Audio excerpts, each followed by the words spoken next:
This is Reach Beyond Australia. Our programs on this frequency will commence shortly.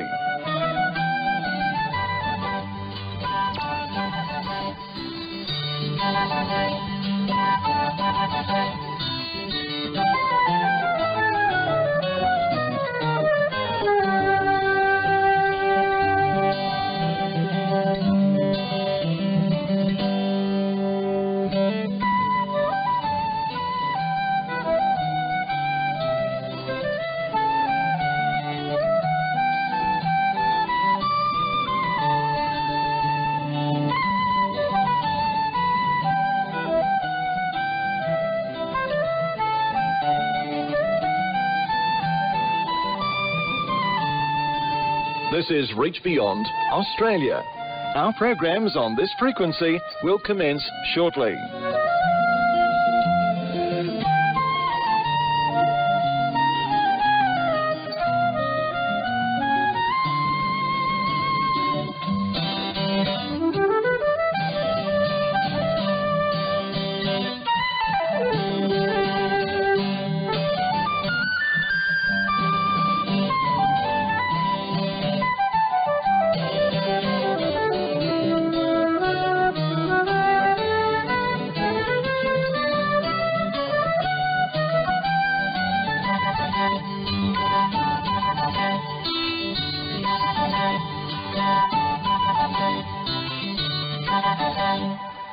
This is Reach Beyond Australia.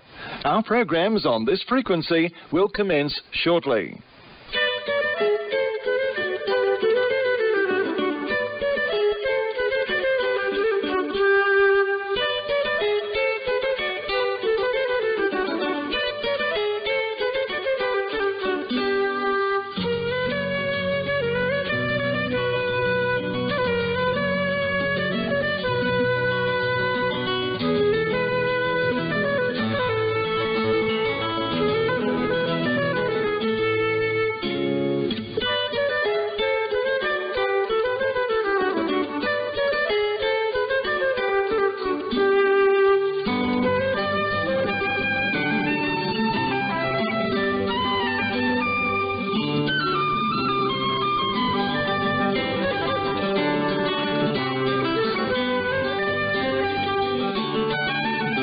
This is Reach Beyond Australia. Our programs on this frequency will commence shortly.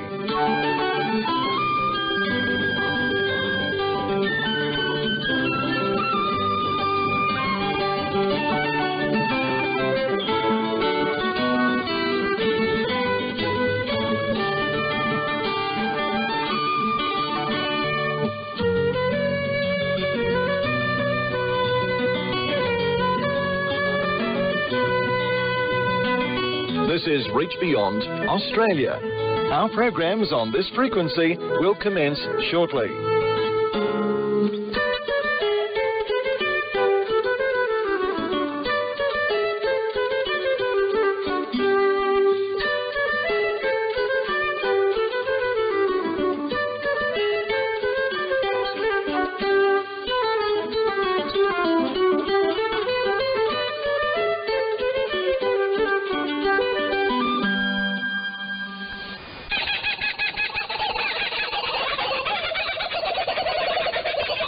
Reach Beyond Australia welcomes you to this Japanese language broadcast.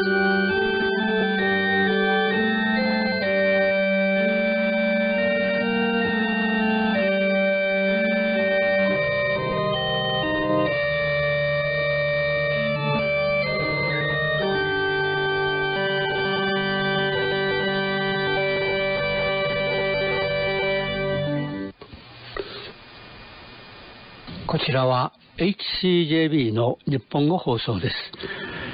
この時間はオーストラリア北西部のクノヌラ送信所から日本語番組をお届けしています。週末土曜日と日曜日は朝と夜のこの時間に日本語番組を30分間お届けしています。放送時間と周波数は朝7時半からは 15.410MHz、 そして夜の再放送の波数は 11.905MHz です。こちらは HCJB の日本語放送です。皆さんお元気でしょうか。尾崎和夫です。毎年恒例のウィンター SWL フェストが今年は2月の27日から3日間アメリカペンシルバニア州で開かれました。日本から出席された日本短波クラブ理事の大竹俊光さんが今日その会場から3人の方をインタビューしてご紹介くださいます。夏はのフェスタの会場ですけれども、VOA のコミュニケーションのワールドでおなじみのキム・エリオットさんにインタビューをお願いしたいと思います。Good morning. Good morning, Toshi. キム・エリオットさんはご存知のようにレディオグラムを最近のメインのアクティビティにしておりますので、その辺のちょっとご紹介をお願いしたいです。I am producing a weekly program called Shortwave Radiogram, and instead of hearing my voice, mostly it's strange sounds like this, and those strange sounds can be turned into text and images with the correct software. So you patch the audio from your radio to a personal computer or to a Android mobile device, and from there it gets turned into text and images, and it works even better than analog voice because it can cut through a lot of the interference and weak signals of normal shortwave broadcasting. デジタルでやってますんで、かなりウィークシグナルでもデコーディングができるという特徴がございます。それで、実はバンケットが最終のイベントとしてありますけれども、そこでエリオットさんはバンケットのメインスピーカーになってますんで、その辺のテーマとお話の内容について伺いたいと思います。Can you explain your banquet speak subject? Well, I'm speaking about international broadcasting in interesting times, and what I will do is talk about the past and the present and the future of international broadcasting. And I divide it into 4 eras of international broadcasting. The first era is the radio era, what we grew up with, shortwave radio, some medium wave and long wave radio for international broadcasting, but mostly shortwave. And that lasted until the 1980s, really, when the second era emerged, which was the era of satellite broadcasting. And satellites did several things for international broadcasting. One, it was useful for relaying program content to a relay station on shortwave, which was much better in the old days. There was an experiment with satellite radio direct to home with world space. And then finally there was satellite television, and satellite television is still a very big thing, and I will be speaking about satellite television quite a bit. The third era is the era of the internet in international broadcasting. So I'll talk about the era of internet broadcasting, but the problem with the internet is that more and more countries are blocking the internet, are restricting the internet, and because of this, we may have to go back to shortwave. And so the fourth era of international broadcasting would be the shortwave revival. It won't be a mass audience like before with tens of millions of listeners, but it will be a few enthusiast listeners like you and I who will be able to carry that information from other countries to a country where the internet has turned into an intranet. 今晩のそのスピーチではラジオの時代を4つに分けて、短波放送の役割というものを説明しようということらしいですが、第一はまさに、放送がメディアのメインであった時代の話で、大体1980年代まで、日本でBCL ブームが起きた頃までの話ですね。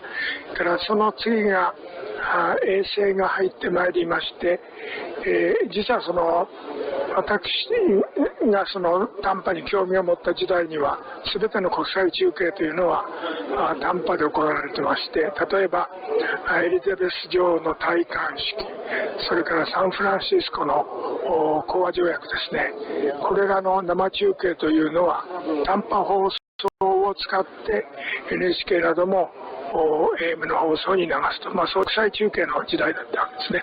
でその次に衛星が入ってきまして、非常に簡単に世界各地の情報というものが中継されて分配されると、そういう時代になってきて、から3番目が、インターネットの時代で、これが情報伝達として非常に意味を持ってきたわけですけれども、残念ながら国によってはインターネットをブロックするというようなことで非常に制限のある手段になりかねないと。で第4の世代がこれからあるいは将来になると思いますけれども、そういう抑制されない、コントロールされないメディアとして再び短波の役割というものが出てくるんではないかと。でこれによって非常に大きなまたメディアが確立するというようなことになるので、エリエットさんや我々みたいに短波のこれまでの経験者がですね、そういうメディアの復活としてどういう役割ができるかということがその将来にかかっているのではないかという非常に興味のある話でした。However, I think shortwave will have to be reinvented. One problem is in most countries of the world, including the developing countries, it's difficult to find a shortwave radio in the shops. It's difficult to find any radio in the shops. So shortwave broadcasters of the future are going to have to participate in the marketing process to encourage manufacturers to make radios that are suitable for future shortwave reception, and to tell their audiences where these can be, maybe even sell the radios themselves. これからの短波の普及で最大の問題になるのは受信機が簡単に手に入るかどうかで、今実際に世界中で短波受信機をどのように手に入れるかという話になると、日本でもそうですけども非常に少ないわけですね。これを特にデベロッピングカントリー、新しく今発展中の国の多くの人たちにどのように受信機を供給するか、その辺の問題が克服できれば短波の普及というものに大きな役割を果たすのではないかというお考えです。And if I can do a little advertisement for shortwave radio, Graham, it can be received on any inexpensive shortwave radio, even a wind-up radio or a radio with no sideband capability. And so the radios for, say, Digital Radio Mondiale, DRM, they tend to be a little more expensive and more complicated. There's a lot of computer processing in those radios, whereas converting digital text over an analog carrier, which is what we do, can be done with very simple radios and fairly simple computer equipment. 今彼がやっているレディオグラムもそうですけれども、アナログ信号で、デジタル情報を伝えるということで、かなりの受信状態の悪いところでも情報が伝わるというようなこともあるわけですけれども、これからDRM ラジオが安く出てくれば、これはまた非常に短波のいいというものを高めるシナリオだと思いますので、その辺の今後のハードウェアのデベロップメントがどういうふうになるかということも大きなキーになるんではないかというふうに思います。It will have a future, let's just say that, as opposed to no future at all. I think there will still be shortwave. It won't be the tens of millions of listeners that existed previously, but there will be a need for shortwave, and that means there will be thousands of listeners who will be very valuable in getting information across national boundaries. 我々が短波を始めた時もそうですけれども、その国境を越えた情報の伝達というものは非常に、有効な手段でありますので、短波の存在というものはそういう意味でもこれから大きな未来を持っているんではないかというふうに考えているということです。Okay, thank you very much. Thank you, Toshi-san. ウィンター SW フェストの会場に来ております。大変重要な方を見つけまして、ナスワの会長さんです。エグゼクティブディレクターのリチャード・ダンジェロス。Hi, I'm Rich D'Angelo. I'm the Executive Director of the North American Shortwave Association, a position I've held for about 25, 26 years. And before that, I was an editor for the club in a couple of different capacities. And even today, I still edit columns for the club. Most noteworthy would be the Listener's Notebook column, which is a news and information column about shortwave radio activity. How many years at the NASA itself? North American Shortwave Association was founded in the very early 1960s. I think 1961. It became an all shortwave broadcast club in 1966 and has continued all shortwave broadcast since then. It used to be, when everybody was much younger, we had editors for maybe 1, 2, 3 years. But as the club got older and the staff got older, people took the job and kept it for a much longer period. We have a QSL editor who's been an editor for 45 years. クラブの若い時代には皆さん元気だったので、編集やってる方も本当に 3,4 年で交代して、なんて言いますか、アクティブな報告をしていたわけですけれども、クラブも61年って今30、59年、約60年になるわけですね、クルマも。で、スタッフの方もだいぶ年取っておられまして、皆さんそれぞれの役割を非常に長い時間やっておられるということです。このノースアメリカンショートウェブアソシエーションの理事会は6人のメンバーでなって、構成されているそうですけれども、以前はいろいろ問題が出るたびに理事会はやっておりましたけれども、最近は非常に問題もなくスムーズな運営を行われていますので、いろいろ理事会を開くというようなことも減っているということです。In addition to the club activities, personally, you are doing a lot of DXing. Yes. One of my fondest activities is actually to get away from the house and go to a remote location. We've been doing de-expeditions to French Creek State Park for 25, 30 years, and before that we used to go to another park called Gifford Pinchog State Park, which was in kind of central Pennsylvania. There's usually 4 or 5 of us who go on these trips. The last one was in early February, and what we've seen over the years is a decrease in shortwave activity, which is quite common, particularly on the tropical bands, 60 meters and 90 meters. And it's becoming more and more obvious as the years go on, as does noise levels. Noise levels are higher, and we're even starting to experience a little of that at our de-expedition site, although it's not too bad. It's not like being at home. So we do enjoy those de-expedition outings. It's a chance to concentrate on looking for stuff, new targets, new transmissions, and in quiet surroundings, which is always appreciated. 会長さんでありながら個人的にはまだ DX の熱が冷めませんで、友人数人と、フレンチクリークというキャンプサイトがある。It's north of, It's just outside of Philadelphia. フィラデルフィアの郊外にあるキャンプ場ですけれども、そこに時々エクスペディションに行くと。最近短波帯は曲がだいぶ減っておりまして、特にトロピカルバンドはですね、昔のような熱気はないわけですけれども、それぞれにみんな目的を定めて、曲を狙ったりして、DX を楽しんでいるということです。それは一つは家を離れて友人たちとこのラジオだけの目的で集まるという楽しみもあるということです。You still often writing reports or reception reports? Yeah. Yes, I still do that, although that has changed. In recent years, I find myself only sending out electronic reports through email. And I get some replies electronically, and still some come by the postmaster, through the postal system.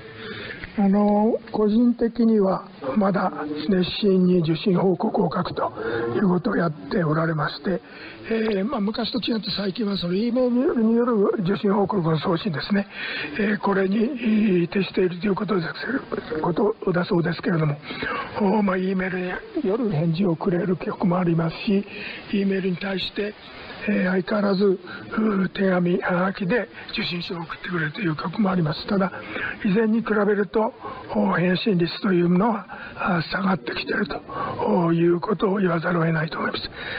Any younger generation coming to the club, or? Unfortunately, we see very little of that.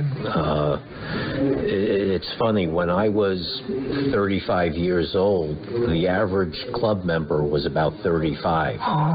Then when I became 45 years old, the average club member was 45. And every 10 years, that's what it seems to be. So I seem to be the average. For shortwave, in general, I think they tend to be older than the average. 50 to 60 would be our younger listeners these days.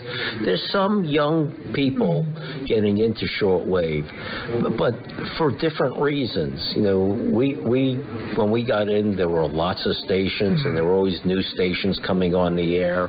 Stations come and go. Today, not so many stations come on the air, so you have a different interest if you're following it. It might be your curiosity level, but it's a little bit different, but not as many young people, unfortunately. 日本と似たような傾向かもしれんけれども、アメリカでもリスナーの年代っていうのはどんどん上がっておりまして、なかなか若い人が加わってくるというチャンスは減っているということであります。局の数もだいぶ減ってまいりましたんで、新しいジェネレーションの開拓というのは難しいかもしれません。So, any closing words?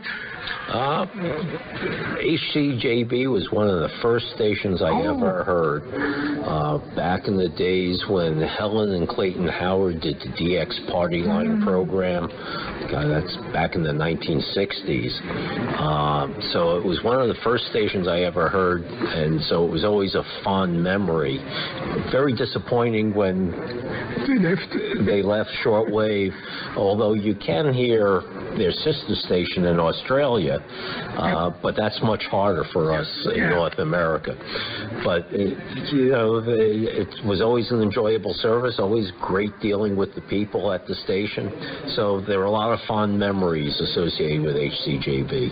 彼自身はHCJB にはいろいろ思い出がありまして、DX パーティーラインにも大変お世話になっていることですけれども、今は南米を離れましてオーストラリアの方に行っておりますんで、こちらで聞くというのは大変難しくなっているそうですけれども、本当に忘れられない曲だということであります。Thank you very much. Thank you.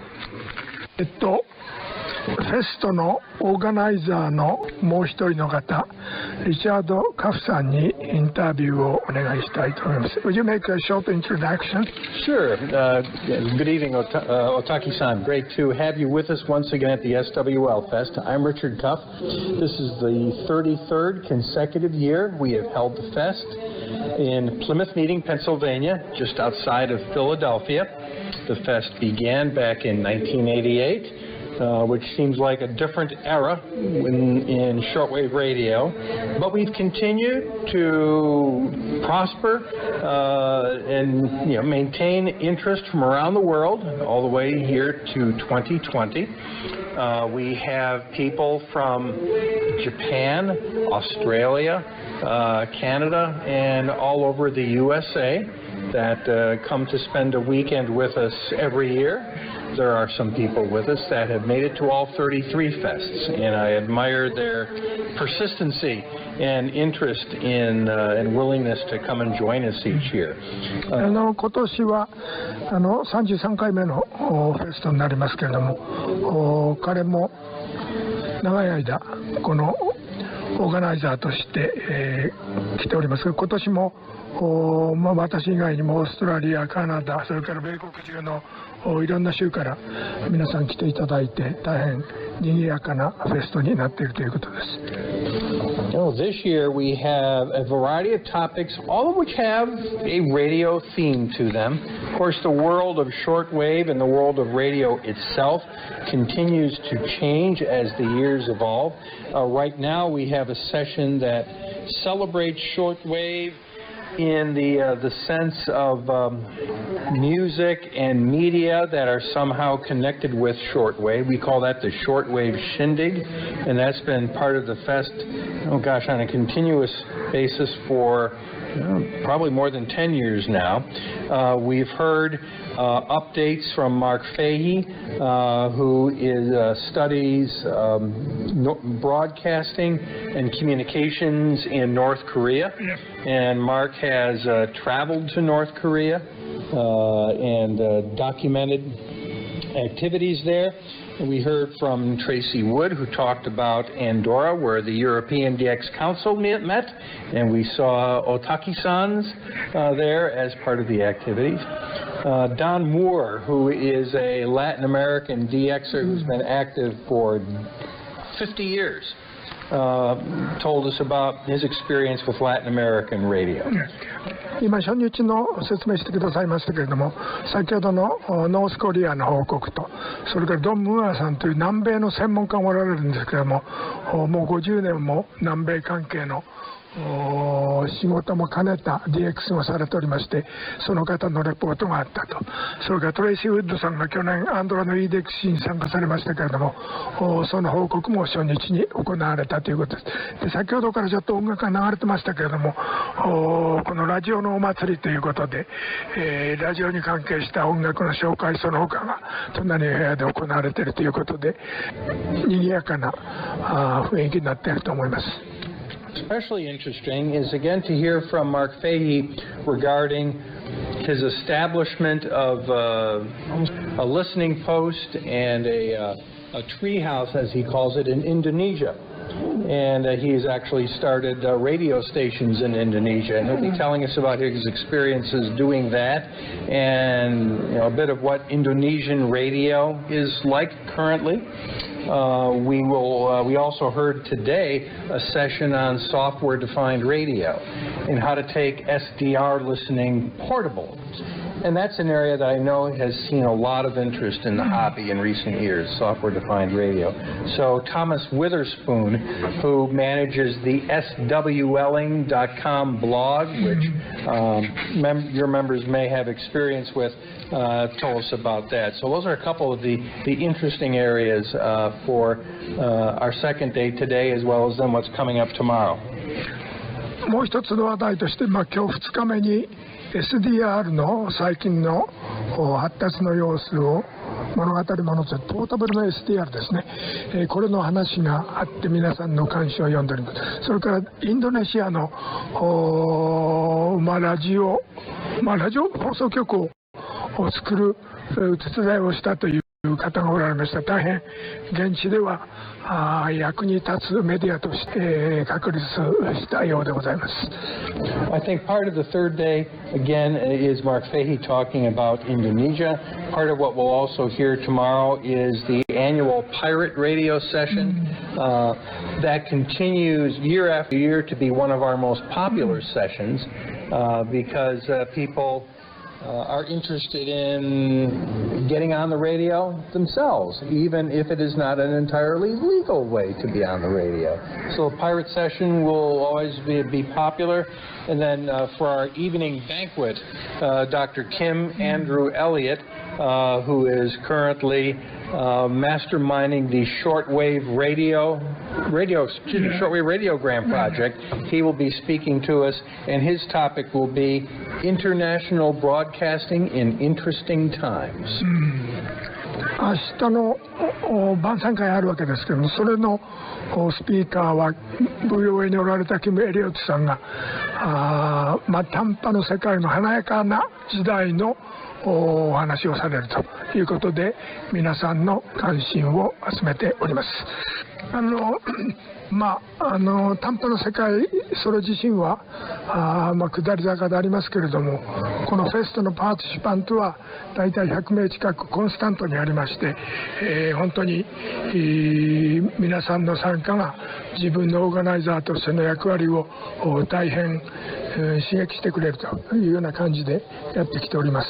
And we appreciate the continued support of the Japan Shortwave Club and your participation for years. It takes work to prepare, but it's an enjoyable weekend because I get to reunite with friends that I have made over roughly 30 years. 短波クラブもいつもテーブルをお借りして、日本の DX への説明をしておりますけれども、このように同じ趣味を持った人たちで結び合っているというのは大変重要でありますので、これからも彼もオーガナイザーとして頑張っていくということであります。大変ありがとうございました。どうもありがとう。Thank you very much. アメリカのペンシルバニア州で開かれました第33回ウィンター SWL フェスの会場から、日本短波クラブ理事の大竹利光さんが3人の方々をご紹介くださいました。来週はさらに興味深い方を2人インタビューしてくださいますので、どうぞお楽しみに。お聞きの放送は HCJB の日本語放送です。週末土曜日と日曜日は朝と夜のこの時間に日本語番組を30分間お届けしています。放送時間と周波数は朝7時半からは 15.410MHz、 そして夜の再放送の周波数は 11.905MHz です。どうか皆様の地方の受信状況、また番組に対するご意見ご希望などをお聞かせください。受信確認証ベリカードは毎月新しいデザインでお届けしています。で、お便りの宛先は郵便番号 169-0073 東京都新宿区百人町 1-17-8 ヨドバシ協会 HCJB 係です。なお、E メールでレポートをくださる方は hcjb.office@gmail.com です。皆様からのお便りをお待ちしております。これでこの時間の番組を終わります。皆様一人一人の上に神様からの豊かな恵みと祝福をお祈りしながらお別れいたします。それでは次の放送までどうぞごきげんよう。さようなら。